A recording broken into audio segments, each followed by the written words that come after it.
Assalamualaikum warahmatullahi wabarakatuh. Perkenalkan, kami dari kelompok 3 ingin mempresentasikan hasil podcast kami mengenai ketauladanan Imam Hanafi. Nama saya Ferzia Aziza dari absen 31. Nama saya Raisa Putra Treva Lutfi dari absen 27. Nama saya Kirana Delia dari absen 13. Nama saya Naila Azra Nifil dari absen 23. Nama saya Hanzal Sabia dari absen 12.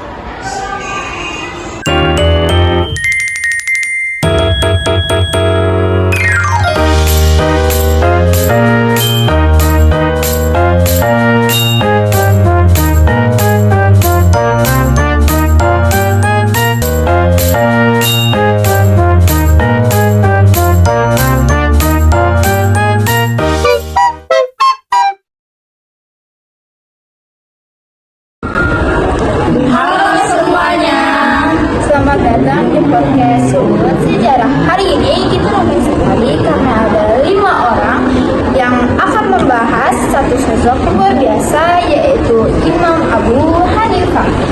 Saya Kirana selaku host pertama dan teman saya Hanza selaku host kedua. Dengar-dengar beliau ini bukan cuma ulama besar ya? Betul, beliau bukan cuma ulama besar, tapi juga Imam Al-Azhar. Kita mulai dulu ya dari latar belakang beliau. Siapa sih sebenarnya nama asli beliau? Nama aslinya Nu'man bin Sadir. Beliau lahir di Kufa sekitar tahun 80 Hijriah. Menariknya, beliau ini keturunan Persia, bukan Arab murni. Dan beliau ini termasuk golongan tabi'ut dan tabi'in. Bahkan ada riwayat yang menyebut beliau sempat bertemu dengan beberapa sahabat Nabi yang masih sangat bersahabat. Oh begitu. Tapi yang paling ikonik adalah beliau itu mandiri secara ekonomi. Beliau bukan ulama yang hidup dari bantuan penguasa. Oh begitu ya. Nah, bicara soal ekonomi, dengar-dengar beliau ini pengusaha kain yang sukses ya? Betul, beliau ini punya toko kain di Kufa. Prinsip dagangnya luar biasa jujur. Pernah suatu kali pegawainya lupa mengambil tahu catat pada kain yang dijual. Dan Imam Hanafi langsung mendatangkan seluruh keuntungan penjualan hari itu karena merasa uangnya tidak berkah. Inilah kenapa pemikiran hukum beliau sangat praktis. Beliau tahu persis masalah di pasar, jadi hukum yang beliau telurkan itu sangat nyambung dengan kenyataan hidup masyarakat. Menarik. Sekarang kita masuk ke metode berpikirnya. Mengapa ya mazhab Hanafi sering disebut sebagai ahli logika? Karena beliau banyak menggunakan kayu atau rasio. Beliau tidak hanya tekstual tapi mencari iliat atau masalah di balik sebuah hukum. Beliau sering menggunakan metode istisqan. Singkatnya, kalau ada aturan yang kalau diterapkan secara kaku, kalau bikin susah orang banyak, beliau akan mencari celah untuk lain yang lebih membawa keadilan. Beliau sangat menghargai akal pemberian Tuhan. Oh begitu. Lalu bagaimana cara beliau mengajar? Katanya beliau tidak pernah memiliki muridnya ya? Benar, kelas beliau itu seperti forum debat. Beliau melempar satu masalah, lalu murid-muridnya seperti Abu Yusuf dan Muhammad Asy-Syaibani akan beradu argumen dulu.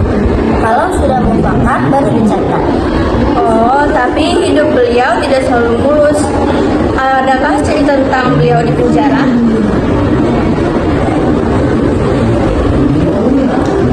Iya, itu karena integritasnya. Beliau dipaksa jadi hakim agung atau qadhi oleh penguasa saat itu. Tapi beliau menolak karena tidak mau ilmunya disetir politik. Akhirnya beliau dipenjara sampai wafat. Sedih ya, tapi dari keteguhan itulah mazhabnya bertahan sampai sekarang, dari Turki, Asia Tengah sampai India. Luar biasa obrolan kita hari ini. Poin utamanya, Imam Hanafi mengajarkan kita bahwa menjadi religius itu harus cerdas, jujur dalam bekerja, dan berani membela prinsip. Terima kasih untuk kelima narasumber kita hari ini. Sampai jumpa di episode berikutnya.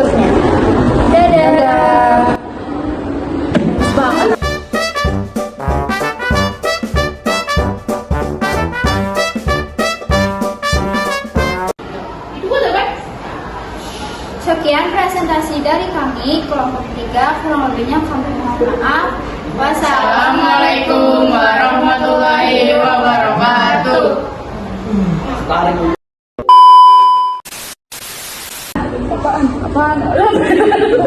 Ayo, Capek juga tahu kalau ini.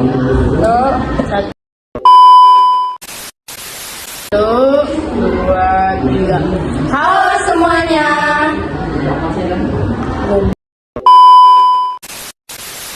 Selamat datang. Lupa lagi. Halo semuanya. Pelan-pelan nggak ada. Satu, dua, tiga. Halo semuanya. Selamat datang di podcast Sudut Sejarah. Hari ini kita ramai sekali nih karena ada 5 orang di studio untuk membedah satu sosok luar biasa yaitu Imam Abu Hanifah. Saya Kirana sebagai host pertama dan teman saya Kaca selaku host kedua. Dengar-dengar beliau bukan cuma ulama besar ya? Betul, beliau juga bukan ulama besar tapi juga Imam Al-Azhar. Kita mulai dulu ya dari latar belakang beliau. Siapa sih sebenarnya nama asli beliau? Nama aslinya Nu'man bin Sabit. Beliau lahir di Kufah sekitar tahun 80 Hijriah. Menariknya, beliau ini keturunan Persia, bukan Arab Hindu. Dan beliau itu Kerjaan rumah.